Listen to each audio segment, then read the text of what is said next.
So, congratulations kahit di pa namin natatapos yung movie. Pero, parang drummer ka dito, di ba? Yeah. Did you learn drums ba? Or parang talagang marunong ka na talagang mag-drums? Dahil childhood dreams mo nga yung maging drummer. I took naman some lessons when I was in high school. So, I think I must have been 13, 14 years old.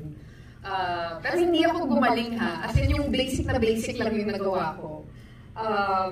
And then kung may specific song lang ako na gustong matutunan, yun lang yung song, pero hindi yung as in yung craft mismo as a whole.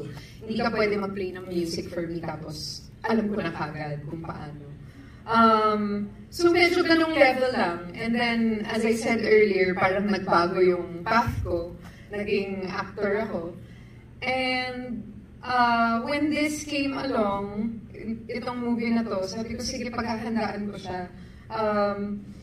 I'll book myself for lessons, and then sinasabi sa akin ng mga coach ko parang ibang level daw yung focus ko kasi nagpa 3-hour lessons ako. Kasi once you have time, yun na yun eh. So let's say if I only have time once a week or kung kayang twice, itutodo ko na. So I would do 3-hour lessons, sila yung tumutupi sa akin.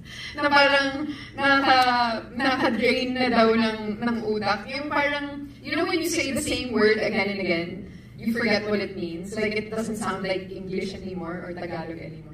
That's what it feels like when you're playing for 3 hours. It's like I can't even hear if it's right or wrong or if it's nasa timing. But yeah, so I really exerted a lot of effort just to be able to just to be able to play what you see right now. Thank you, Rhea. Thank you.